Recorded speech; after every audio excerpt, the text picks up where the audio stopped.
The real reason your quiet time feels empty? Let's talk about it.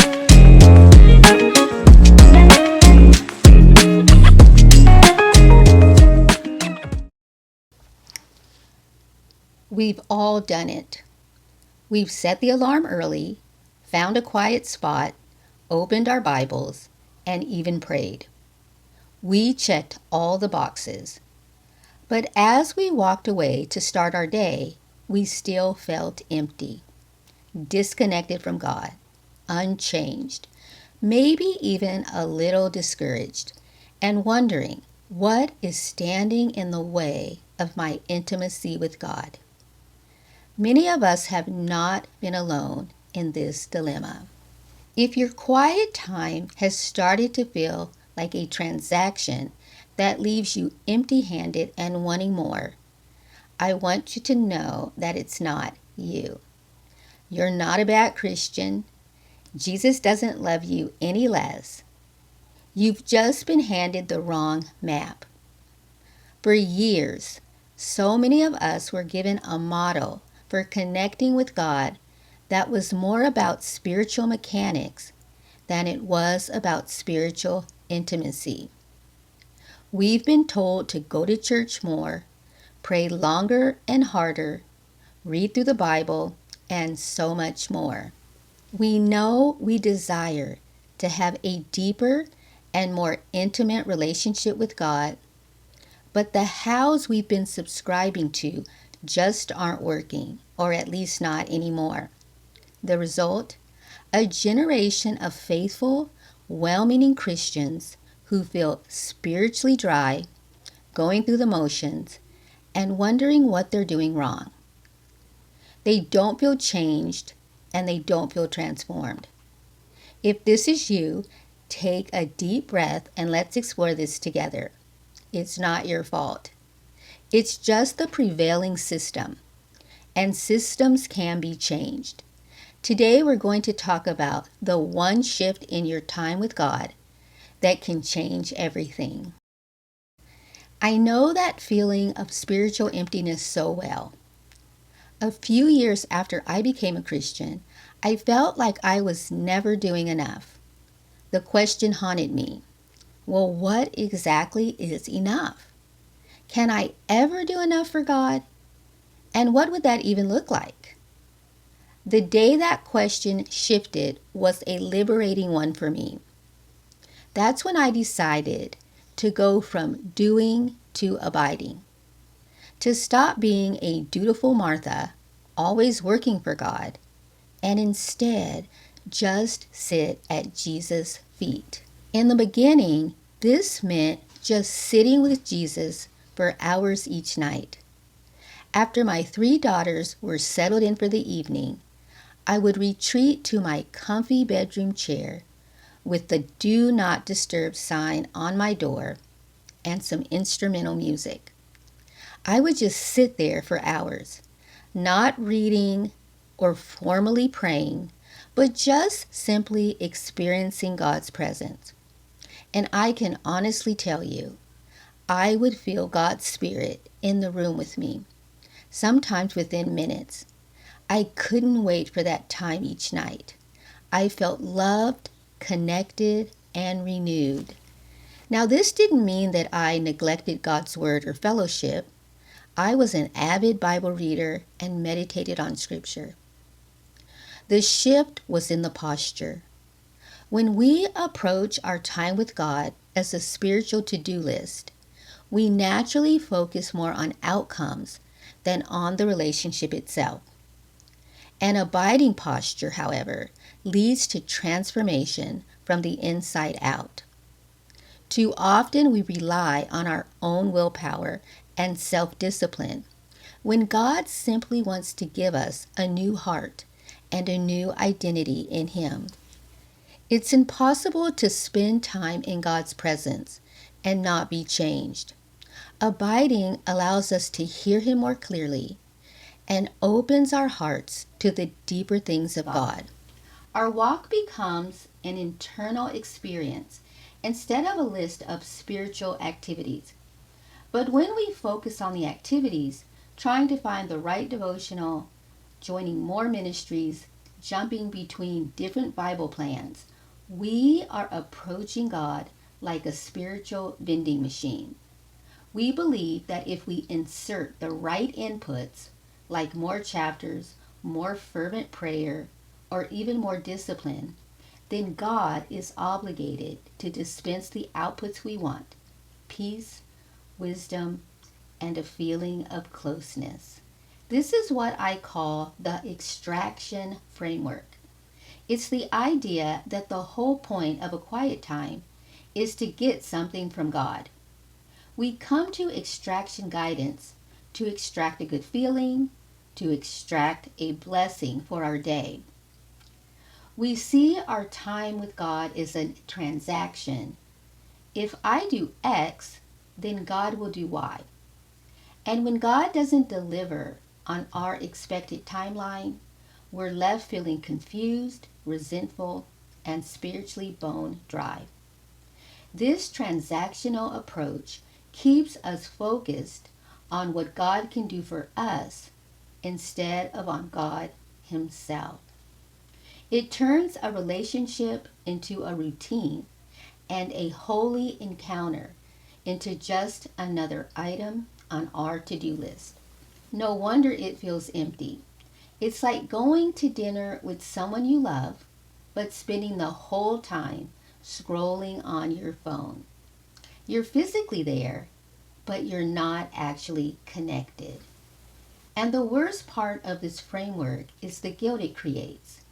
When the vending machine doesn't work, we don't blame the machine, we blame ourselves. We think, I must not have enough faith, or I must be doing something wrong.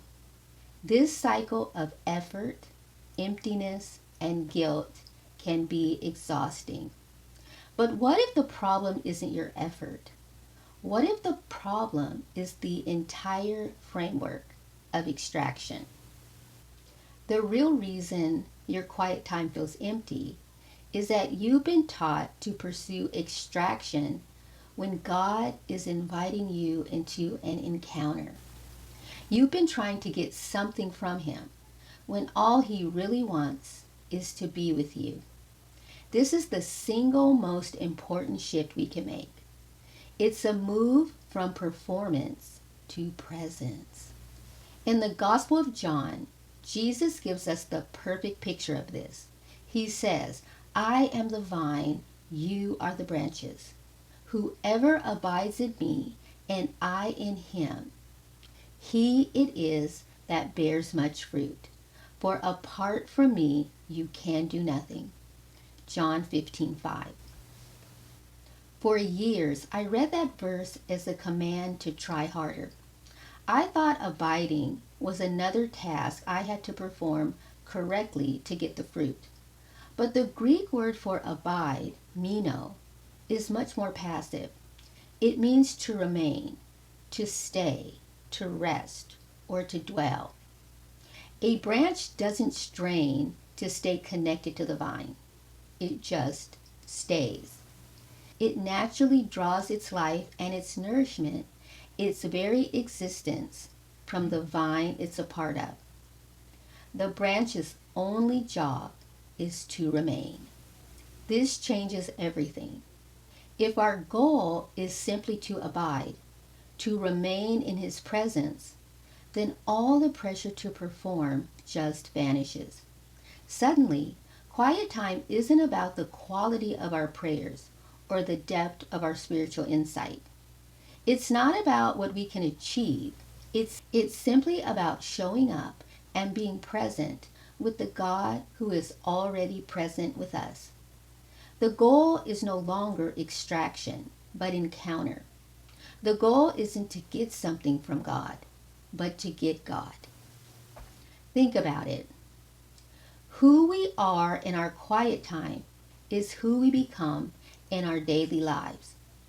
If we're transactional and performance driven in our time with God, we'll be the same way with our families, in our work, and in our communities.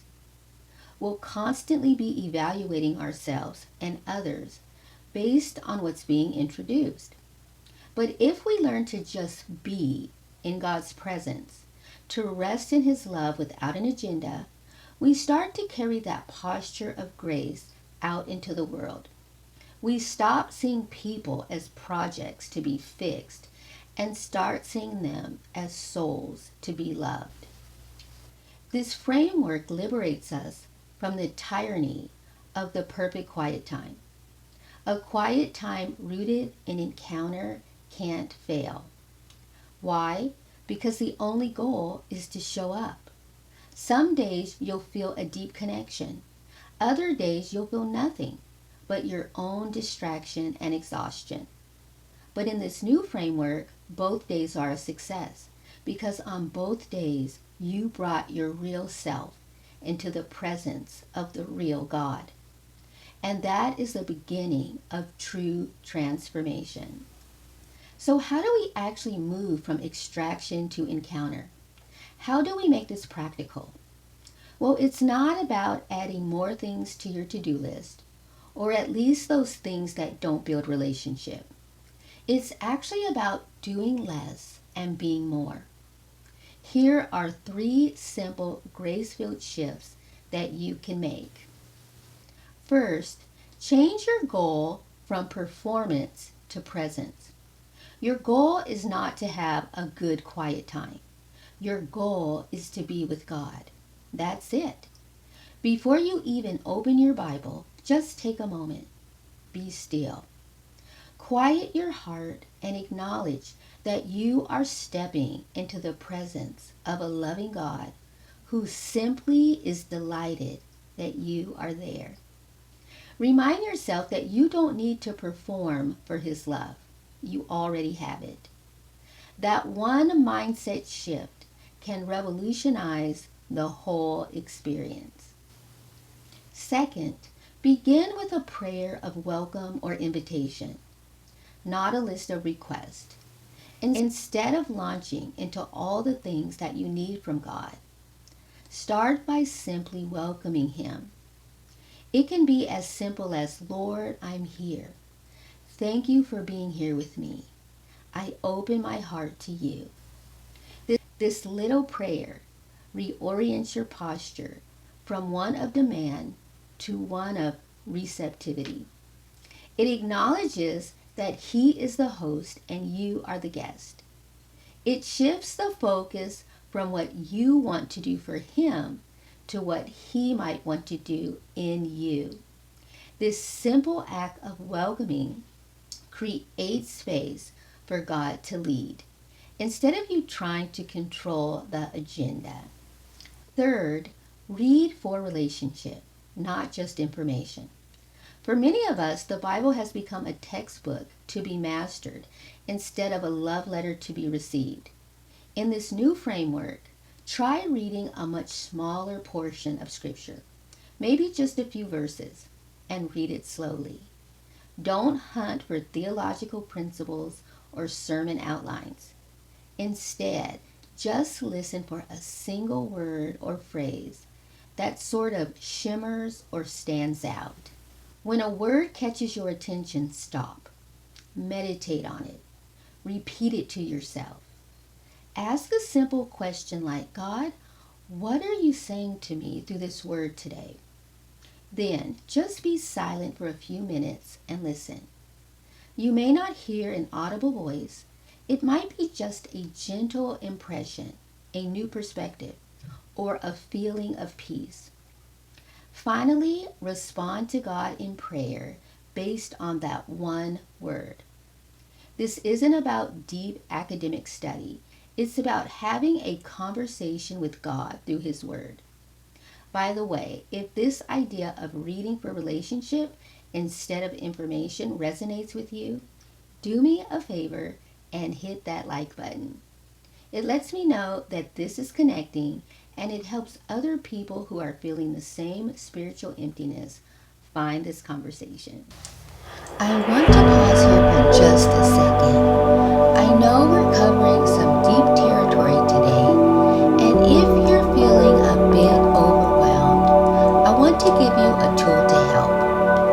My Sacred Pause meditation is a quick reset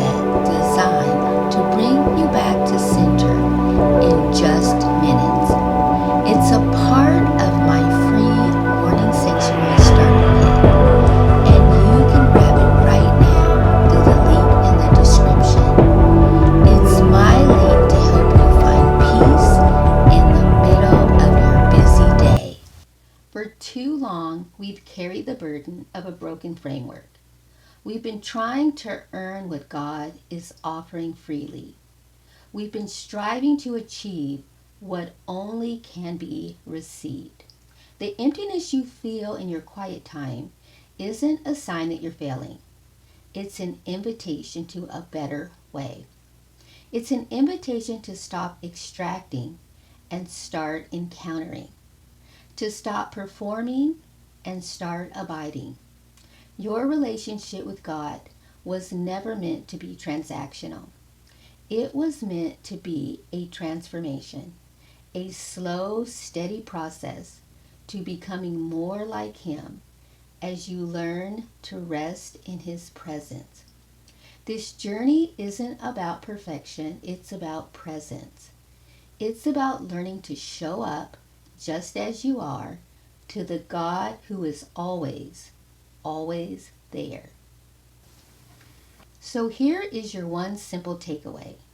The next time you sit down for your quiet time and feel that familiar emptiness, the next time you feel like you have nothing to offer, just whisper, "Lord, I'm here." That's it. That is the prayer of encounter. That is the beginning of everything. You may not feel that connected right away, but continue with the process. Psalms 46:10 declares, "Be still and know that I am God." God often relates to us in the stillness, but we need to make space for Him. And if this was helpful to you, please consider sharing it with someone you know whose quiet time has gone a little cold. You never know who might need to hear that they're not failing, but that they're simply being invited into a deeper, more grace-filled way of knowing God.